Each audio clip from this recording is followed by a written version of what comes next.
Just going to give a bit of background today on the cadCAD Boot Camp. This is like sort of a plug for the boot camp, and then also going to show off one of the models that I worked on within the boot camp and was like my actual first experience using cadCAD. And we were talking about learning curves and advanced courses in token engineering. This is certainly not one that's high up on the learning curve or super advanced, but I think it was really awesome, at least for me, to just be able to distill a lot of the like really complex things about cadCAD and token engineering into something that I'm very much more familiar with and could actually explain to people outside the space too. So yeah, should be a fun presentation. I guess I'm starting with the details of boot camp here. So it's a boot camp that's hosted with the sort of through the Token Engineering Commons. It's one of the not working groups, but just like learning / education groups within the Commons. And we've been running it for about a month and a half now, maybe. On Fridays. So the next one is on this coming Friday at 6 p.m. CET, and they're in the TEC Labs Discord channel. I have links and stuff at the end of the presentation too for how to get a little closer to the action this Friday. But yeah, so agenda for today, just going to talk a bit about the cadCAD Boot Camp, why we're hosting it, what some of the sessions are like, and then going to jump into the model that I had been working on. And live coding is a bit of an exaggeration, but we will be looking at some code and running it in real time. So that should be fun. And then I'll have some resources at the end. So the cadCAD Boot Camp is a space for knowledge sharing, networking, and finding accountability buddies. Accountability buddies, I think I heard for the first time from Jessica and loved it. And that's pretty much exactly what we're doing in the cadCAD Boot Camp, trying to find people who are also taking a step into the world of TE and buddy up and use kind of this like group of peers to learn with. So the big whys for the cadCAD Boot Camp are, I really like the first one, is basically fighting back against the imposter syndrome. This one, I think, is directly related to the cryptoeconomic systems flower that's on the right-hand side here. It's in a lot of token engineering presentations that I see and people talk about it, and I think it just emphasizes the complexity of the space. And it's pretty clear that no one's going to be an expert in all of these fields. And if you're not an expert in all of these fields, then you're going to feel a bit like an imposter at some points, depending on the topic that's being discussed. Maybe you've never really looked into economics or philosophy, or you're not a programmer, in my case. So yeah, I definitely have felt like this in conversations with developers or people who are Python wizards, and I'm always wondering like, what's going on? But the boot camp is a great space for not feeling like that and being able to ask questions. And yeah, kind of first point in the how section too, no question is too beginner. So I think that's something we emphasize a lot. And yeah, the other reason why is to get the cadCAD education course off our to-do list. It was on mine for a while. And Blair, the other host, who's, I suppose, my accountability buddy, he was also in the same boat, had the boot camp on his to-do list for a while, and this was, a great way to get it off and meet some people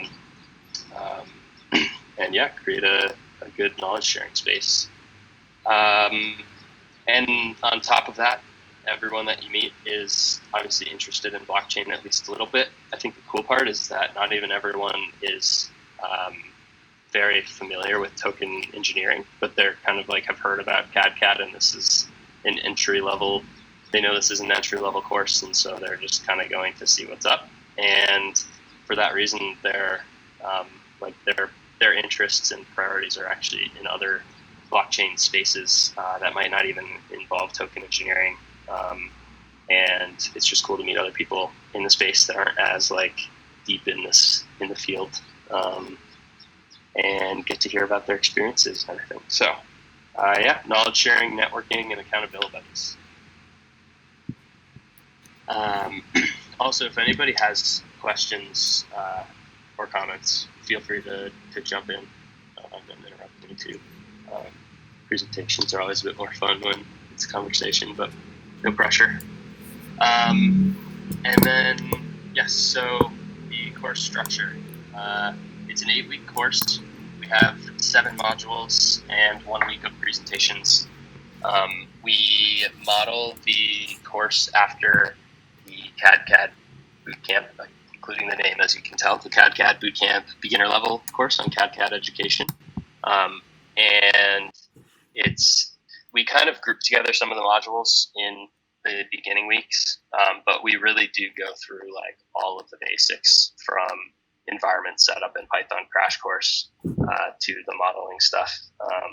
And yeah, it's really low commitment, just 2 to 3 hours a week. It's really however much you want to commit. Each of the sections has probably less than an hour of lecture time built in, that you're watching the videos and things. And then depending on how much time on the side you want to actually practice what you learned or build your model from scratch versus stealing pieces from the notebooks they provide and stuff. So very low commitment and obviously free.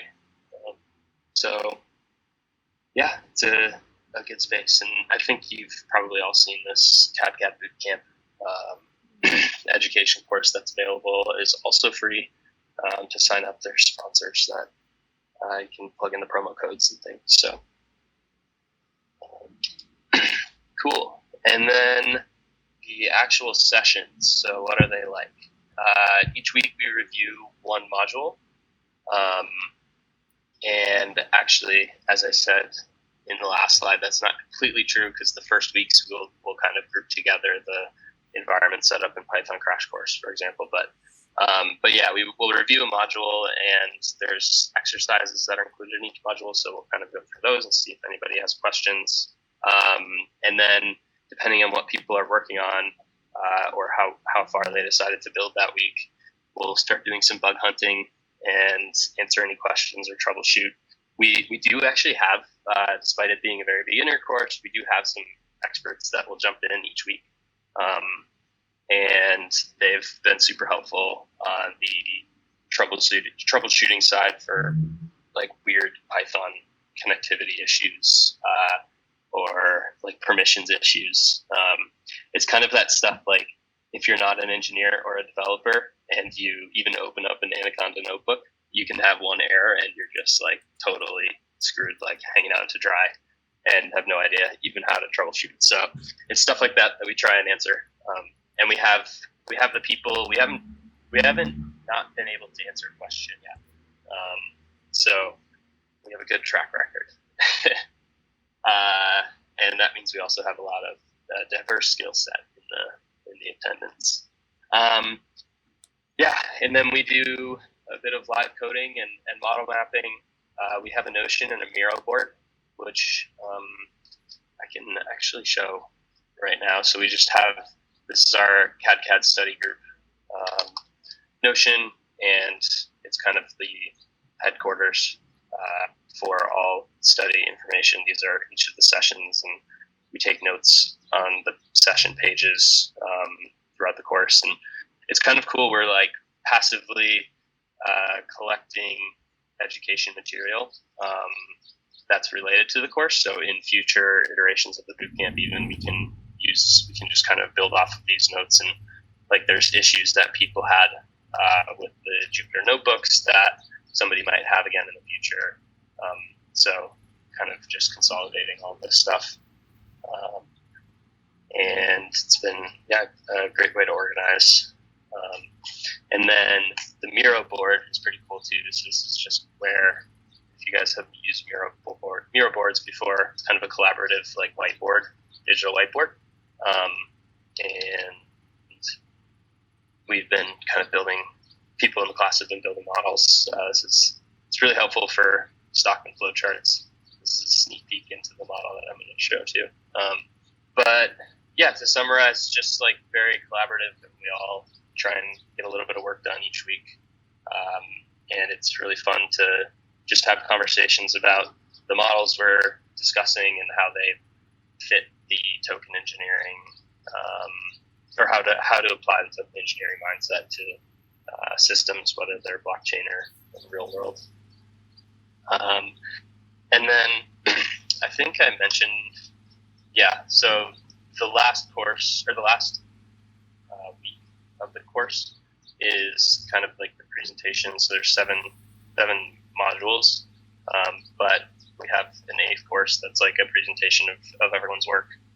So it's also a cool one to come to in 2 weeks, not this week, but next, if you'd like to see what everyone's been working on. And I wouldn't necessarily say they're all going to be final projects or final products, but there will be some cool applications, I think, of pretty simple stuff. So, before I jump into my model, I will pause for questions on the sessions, if there are any. Awesome. Did a good job explaining that. All right, so now to get to the fun part. As I said, the learning curve for this will be low on the learning curve. The example model that I've been working on in the cadCAD Boot Camp is a model of my Monstera houseplant. I bought this plant a few weeks ago. It's very near and dear to my heart. And one day I was sitting on the couch and looked at it and thought I should build a model. So that's the story. That's the backstory.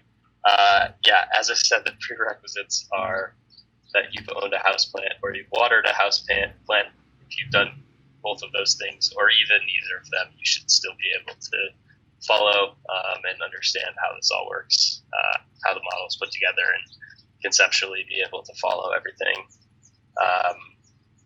If you don't own a houseplant, then I suggest getting one because they're really nice to have. So starting out with the model design, this is kind of step one. Picking a model.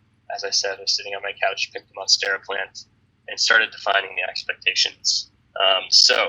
Or the specifications. So the 2 questions that I was hoping to answer were, how big will my plant get, and how much should I water my plant? This is the current size of my Monstera plant. I would love for it to get bigger. It'll probably take some time.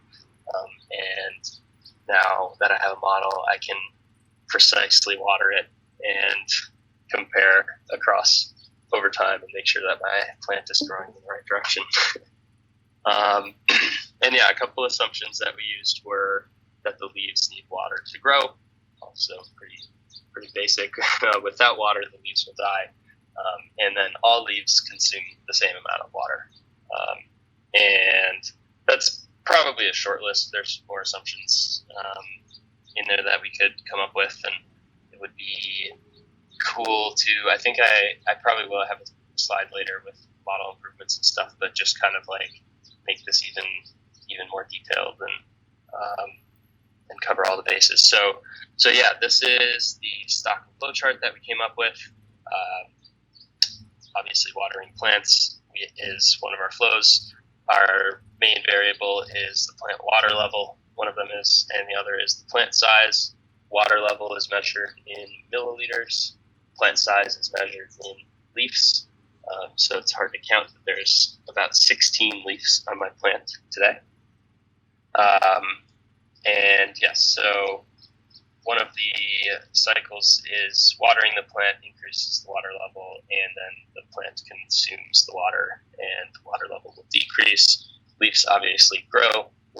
Leaves grow, and they die, together changing the plant size. Now, into the system, designing the actual system. This was actually one of my favorite parts because it's fun to create all these arrows, and I actually get to use some. I mean, this is not complex by any means, but get to use some of my math degree that I worked so hard to get at university, and come up with some differential equations that apply to the model. So yeah, we have in cadCAD language the top section here, system inputs. These are like policy functions, and we'll see in the next slide that there are 4 policy functions which then feed into the state update logic. We have one on the plant water level side. We have state update logic for updating that variable, and same on the plant side. So yeah, this is kind of the translation of the stocking flow chart. And then on the state update, or on the math specifications side of things, if you can read my handwriting, basically just have groups of differential equations, and the main parameters are plant growth rate, plant death rate, water consumption rate, and the watering rate. So then, kind of the cool part is building the model. This is, I will actually show the model in a second, but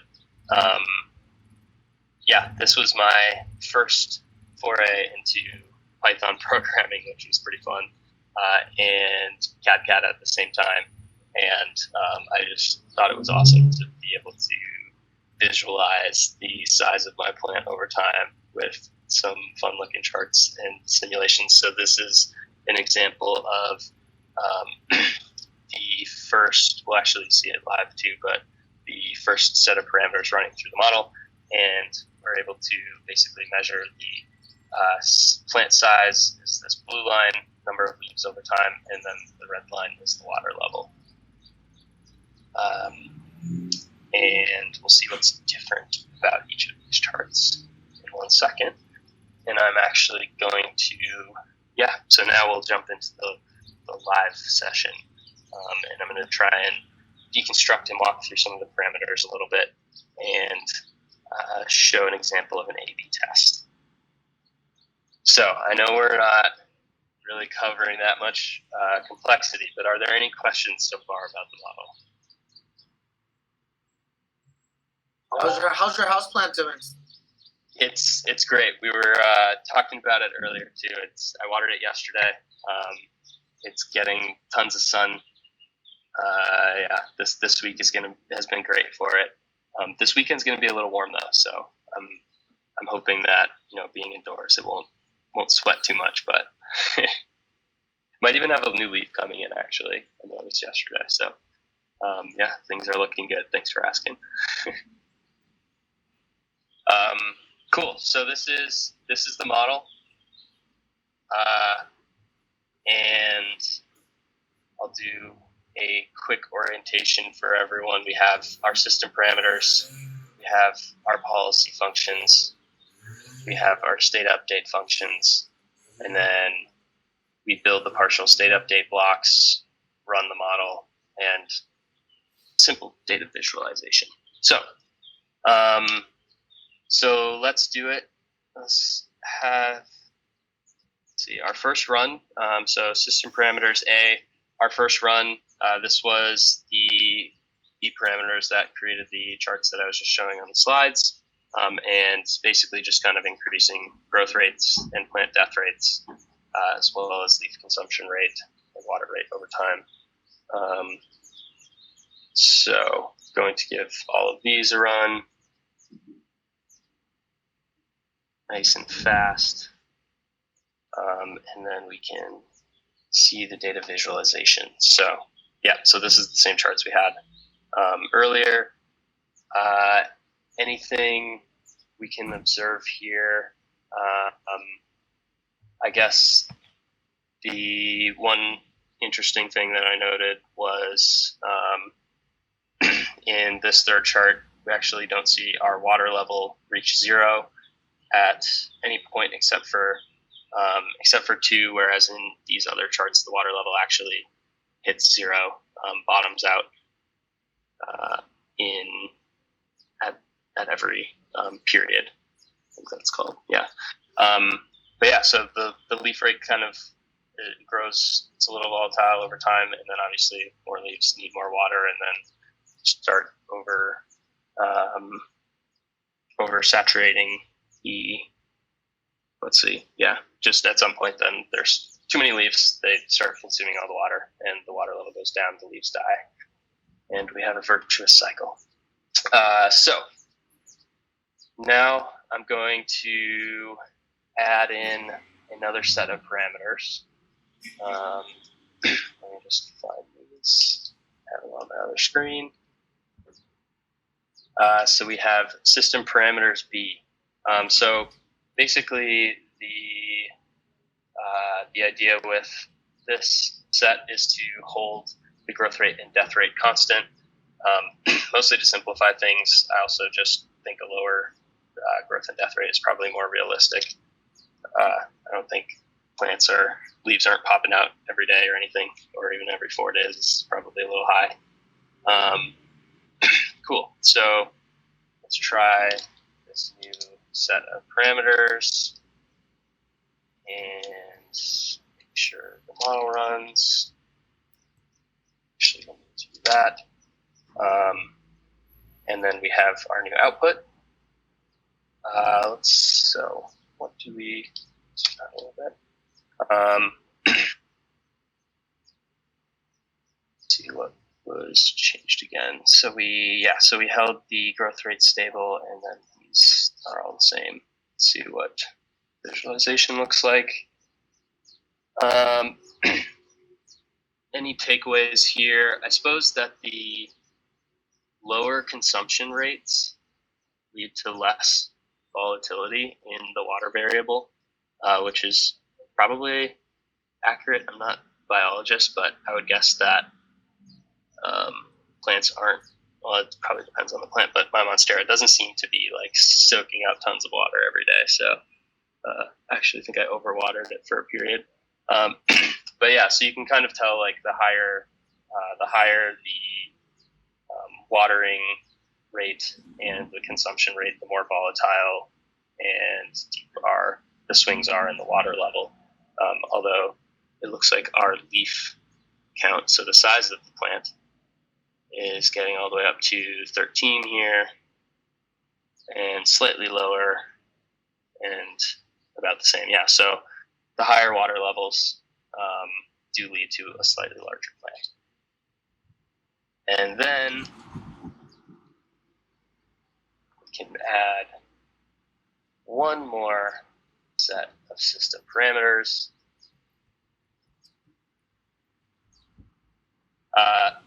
Okay, so in this set of system parameters, we have parameter C, and I am holding the consumption rate constant here and only changing the watering rate.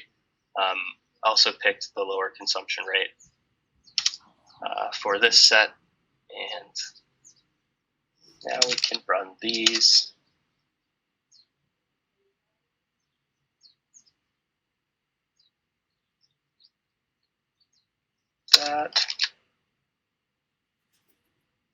Okay, now this one's a bit interesting. So basically we only changed the watering rate, and the higher watering rates have by far the largest plant size. So this blue line here is much higher overall than the other two.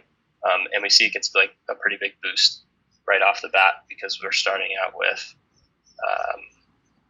about 50 milliliters of water. And then with such a high watering rate, we actually increase at the outset, and the plant gets huge.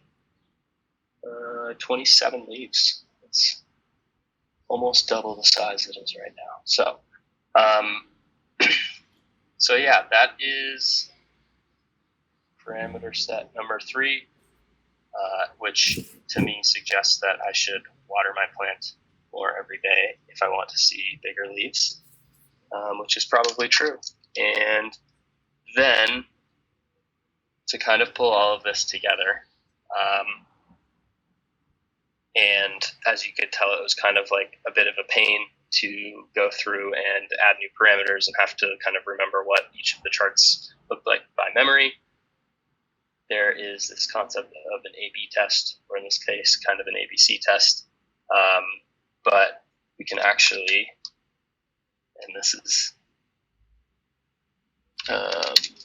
hopefully going to work, we can actually look at all charts at the same time. So we have each of our simulations, 0, 1, and 2, with the different parameter sets, and you can kind of more easily compare visuals across all of them and clearly see that I will have the largest plant if for simulation 2, subset 2, which was the highest watering rate and holding the other 3 variables constant, or parameters constant, at their lower rates. So this is exciting. It means that my plant there is a scenario where my plant actually grows to be much larger. In a lot of these cases, it's currently peaking. So I hope that's not the case. And yeah, that's pretty much it. This is it's a very simple example. And I would love to advance the model a bit more as we can kind of, let's see. Oh yeah, here we go. So next slide here, just model improvements, potential things that I could do to improve the model depending on how committed I am to growing this Monstera plant. So one option that we came up with was adjusting the water level parameters to be more realistic. This probably just takes some Python hacking and with the policy functions, but essentially changing the water level, the watering rate, and it's currently daily, and it was about 5 or 10 milliliters, but that's not actually how I water the plant because I forget all the time, and it's a lot more volatile, and I'll water it like, I don't know, 50 milliliters in a day or 100 every week or something. So the current watering rate is not realistic. And let's see. Oh yeah, adding sunshine as an inflow would be another option. Sunlight data. I thought about adding sunlight hour data. Berlin winters are very dark, so our charts our graphs here are 400 time steps, I believe. So this is a whole year, and obviously there's no seasonality in it. But I would expect that in the darker months of the year, we actually wouldn't see as much growth out of the plant. So that's another option, and it'd be really cool to use real sunlight hour data. And then, again, could measure the actual water consumption base rate, maybe pour a glass of water in my plant and then count how many days until it's totally dry to make it more realistic, and then use that as a baseline parameter. And a couple other constraints I thought would be overwatering. I think that actually I had this issue when I first got the plant. I think I overwatered it, and a few of the leaves died because apparently the roots start to rot and kills the plant from the inside. So it's a very real concern that we should for sure build into our cadCAD model. And then, pot size. I have 2 Monstera plants, actually. I haven't talked about the other one. Feeling pretty left out at this point, I think, but the other one's in a much larger pot. My guess is it will have the opportunity to grow into a much larger plant.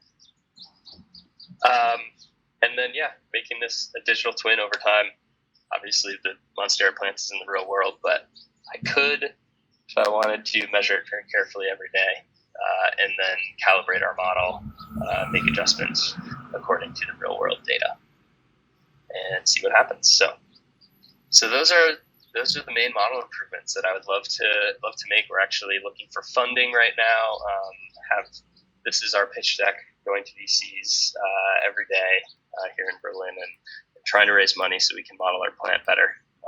Get some developers in here, get a whole front end, maybe engineer a watering system so that I don't have to remember every day or every week.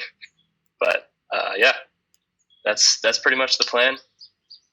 Or the plant. And I'll stop there before showing the links, just so you don't have to reset your minds. But any questions about the Monstera plant model or the ABC test we did?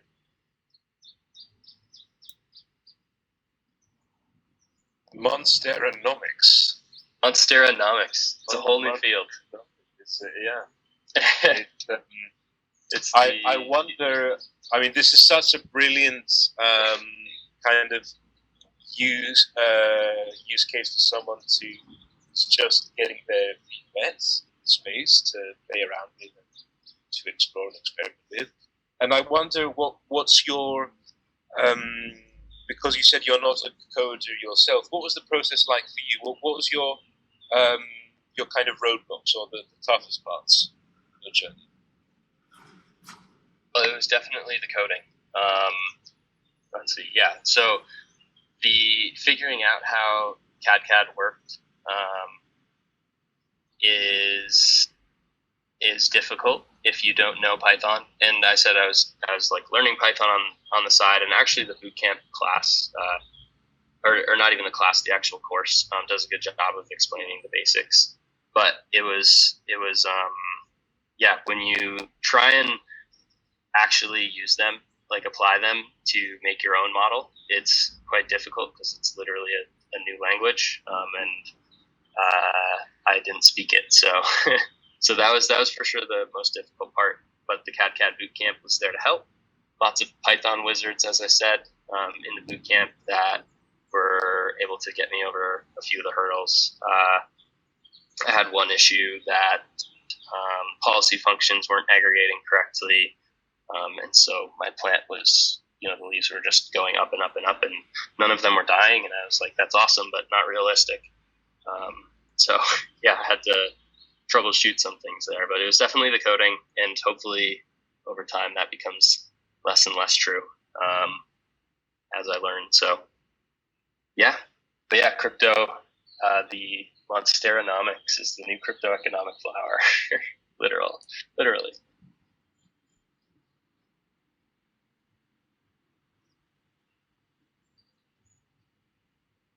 And I also think it's cool to see cadCAD applied to non-blockchain models, because that's, I think, the context that it's put in most often.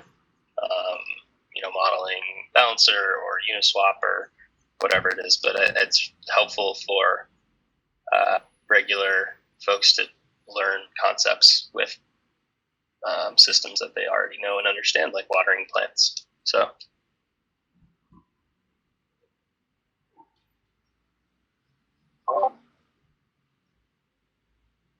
I have a question. Yeah, go for it. Yeah, just like when you're establishing your initial baseline policy, which did you just use like the recommended watering for the Monstera plant, like what it would tell you on the when you buy it, and then like how would then you were looking for the. I'm just trying to understand then like how you then set, or how then you were trying to at least create your model that then it would be able to simulate different scenarios, but then what are the like how much was it establishing the parameters of the deviations that it would start to see some sort of change in the state that you're looking for, meaning increased growth, for example? Yeah, so great question. The initial state variables are plant size and water level. This is the actual size of my plant today. Although I did say it looks like we're getting a new leaf, so maybe it'll be at 17 at some point. But currently has 16 leaves, and the water level. Part of the so the way that the model handles the growth rates or the water level rates, well, actually all of them, is that these changes happen every time step, and time steps are days. And I actually wouldn't say that I water. This is one of the improvements that I'd like to make to the model, but I wouldn't actually water it 10 milliliters or 5 milliliters every single day. I'd probably water it once a week. So that's a bit unrealistic. But the water level that I chose to start with was what I would probably expect myself to water it at one given time. So like 50 milliliters of water, or if you look at watering rate of 10 milliliters a day, I probably water it every 5 days. So I just kind of like referred to my own personal experiences for setting the initial state. And I originally set it at like 10 and 300 because I wasn't really thinking. But then what happened was the water level started way up at 300, and the plant size was way down at 10. And then the plant basically grew like crazy because there was water for, to last it 100, 150 days. And then the water level slowly crashed to 0, and then the plant size crashed way down to like 15 or something. And then it kind of stabilized, similar to these charts. And so that was just obviously very unrealistic. So, put a little more effort in setting the initial state. And then I think the second part of your question was related to trying to like identify which parameter influences the size of the plant the most. Is that what you were kind of asking? Yeah, I was just thinking of exactly like how you would establish those initial like hypotheses in your data set that you wanted to then sort of test out, and like how did you approach to get those just initial data sets? So you'd see like, this is my baseline or my initial state, and then I wanted, just curious about how you did that, and also just how you program it. I see it a bit here. So we can look at the policy functions themselves. So so this is the logic for growing the plant. So we're trying to determine whether the water level divided by the plant size is greater than the leaf consumption rate. So basically, is there enough water per leaf for the leaves to grow? And if that's true, then the plant grows according to the plant growth rate, which is a quarter of a leaf per day. If that's not true, then the plant actually doesn't grow. And then the plant death rate is the inverse logic.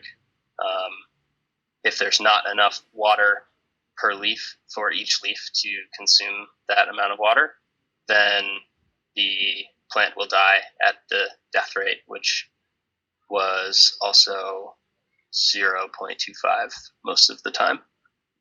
So those are actually the same, although it's obviously negative. So that's how the plant size changes over time, increase or decrease by a quarter of a leaf per day. And then the water consumption is basically a constant leaf consumption rate. And that was, between 0.5 and 1 milliliters of water per day and per leaf. And then watering the plants was a constant every day. A certain amount of milliliters was added to the plant. So that's like functionally how the two variables or the two states change over time. And so then both of these, like the water consumption and watering plants, these two policy functions are aggregated into the plant water level state update function, and then the same for the plant size for the growth and death rate policies, which we can also see in the system design. So this was really helpful for actually writing the program. So each of these is a policy function, and then the state update functions. So this is essentially how the code is structured too. So yeah. Did I get to the question? No, that's really cool. No, thank you. Yeah, I was just thinking about that. Your 0.25.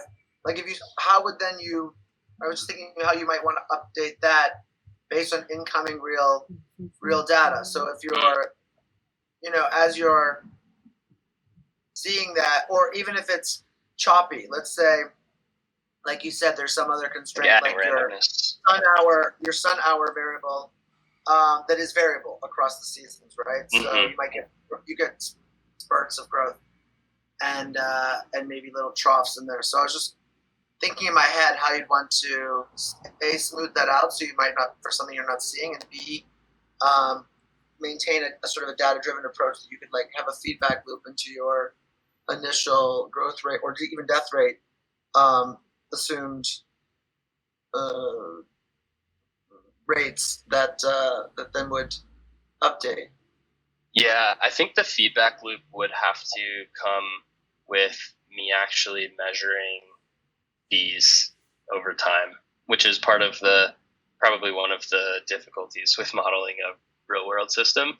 I imagine in like a blockchain ecosystem, you could actually have, it's all kind of, the data is available in the blockchain in order to calculate the metrics for those feedback loops.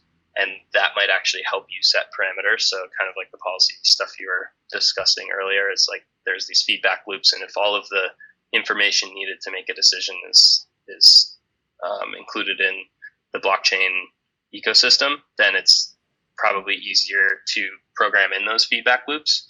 But in my case, I'd probably have to like actually water or actually measure the plant's rates over time, which I could do, depending on how bored I get.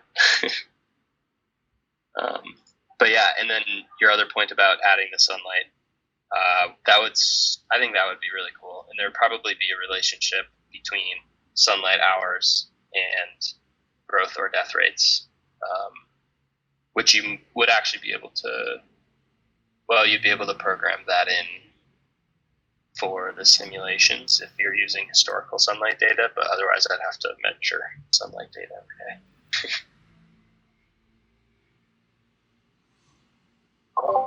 Cool. Thanks for the questions.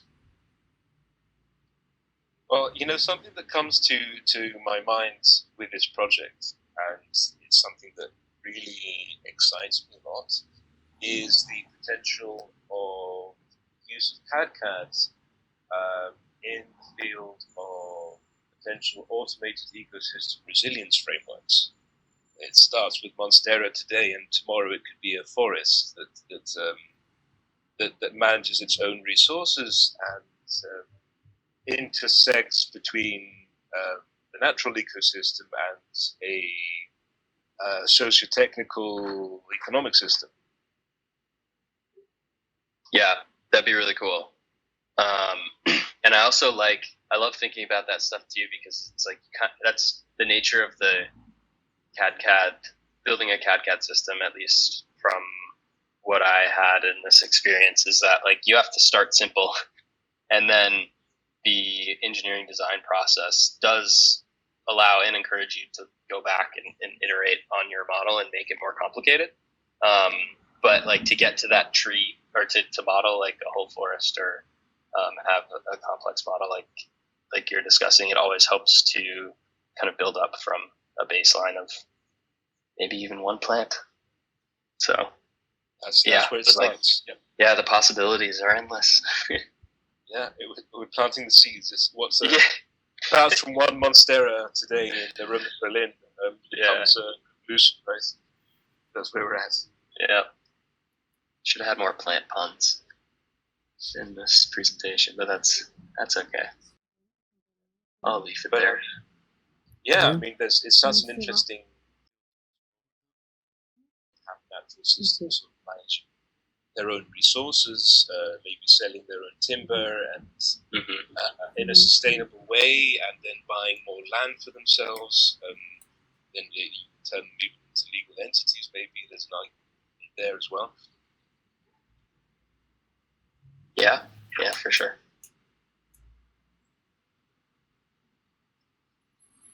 Awesome. Great. So, Peter, what are your calls to action? What are the links that you would suggest people get for Boot Camp community, or any kind of direct actions that you'd like to make a call for? For sure. So the plug that I would have is join our boot camp this coming Friday. We're working on the capstone project module, and that will actually involve mostly going over the model and project that they built in the cadCAD education series. But after that first section and kind of discussing that model, which I believe is about global warming, related to global warming.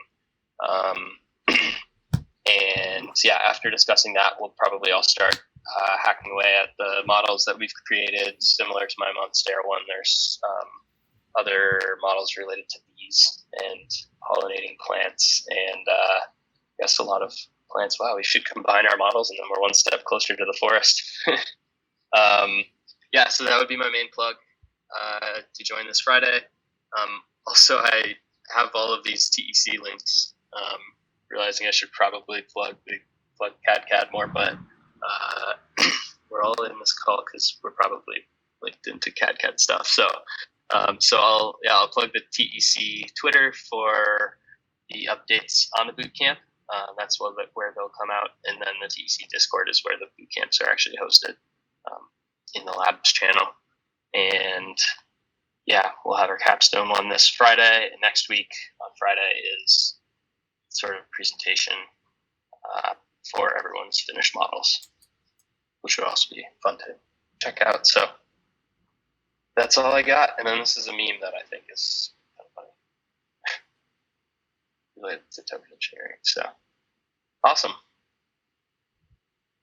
Thanks for coming, everyone, and letting me pitch my model and the bootcamp. Brilliant. Thank you very much for the presentation, Peter. I think it was amazing. If there's any final comments, remarks, questions, now's the time.